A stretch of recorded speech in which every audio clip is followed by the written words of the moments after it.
तपाईँ र हामीले हाम्रो मनलाई पनि हाम्रो हृदयलाई पनि नवीकरण गर्नुपर्छ। नवीकरणको मतलब तपाईँले बुझिसक्नुभयो, नयाँ बनाउनुपर्छ है त, नयाँ।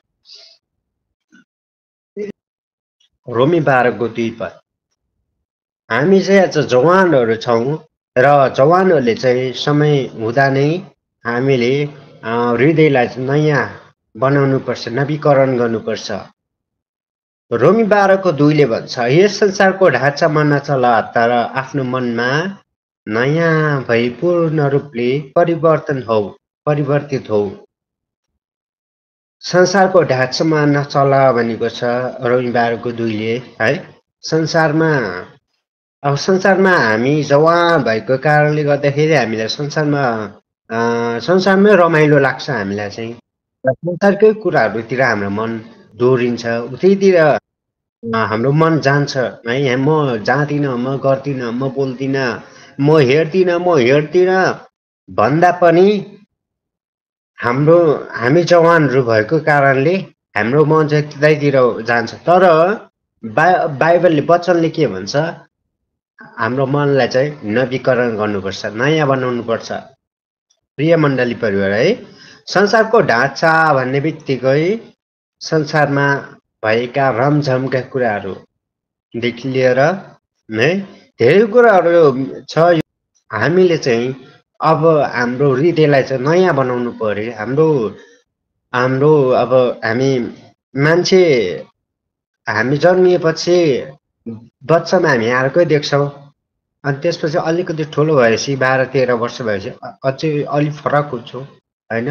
अनि अझै 20-25 वर्ष पुगेपछि अझै फरक देख्छौँ कि हो। त्यस्तै गरेर तपाईँ र मेरो हृदय पनि बच्चाको जस्तो होइन कि। अब तपाईँ र म 20 होइन 25-30 वर्ष पुग्दै गएपछि अझै हृदय झन् नयाँ बनाउँदै जानु पर्यो क्या हामीले चाहिँ हामी। त्यो चाहिँ आफ्नो गर्नु हो प्रिय मण्डली परिवार। र रीतिरिवाज, अब रीतिरिवाजका कुराहरूतिर, परम्पराहरूतिर हामी प्रभुलाई चिनिसकेका छौँ। हामी ख्रिस्टमा विश्वास गरिसकेका छौँ, तर पनि हामीले त्यो कुराहरूलाई छोडेको छैन, त्यागेको छैन है। अब त्यो कुरालाई हामीले त्यागेर छोडेर अनि हामी परिवर्तन हुनुपर्छ पूर्ण रूपले भनेको छ यहाँनिर। तर आफ्नो मनमा नयाँ भई पूर्ण रूपले परिवर्तित हौ भनेको छ। पूर्ण रूपले भनेको छ सबै चाहिँ नवीकरण हुनुपर्छ। र परमेश्वरको असल ग्रहण योग्य र सिद्ध इच्छा के हो? अब हामी परमेश्वरको इच्छामा चल्ने व्यक्तिहरू हौँ।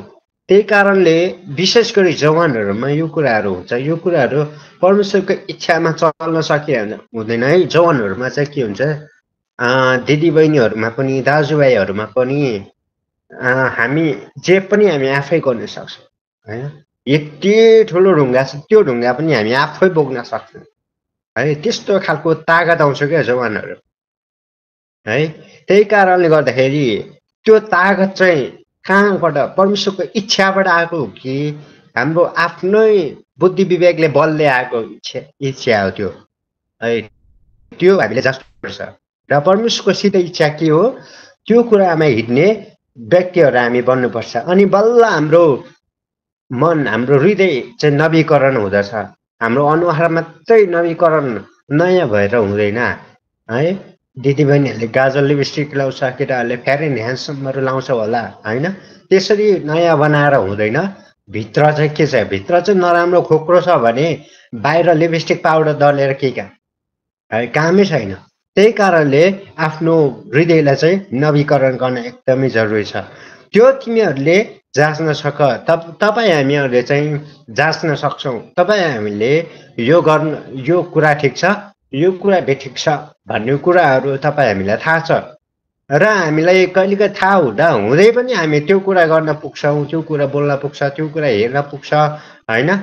तर पनि हामीले चाहिँ प्रभुसँग हामीले क्षमा माग्नुपर्छ। हामी मानिस भएको कारणले दिनकै हामीले पाप गर्छौँ, दिनकै हामीले क्षमा माग्नुपर्छ प्रिय मण्डली है। र अनि आफ्नो मन नवीकरण गर्नु भनेको चाहिँ संसारिक सोचलाई परमेश्वरको सत्यताले बदल्नु हो।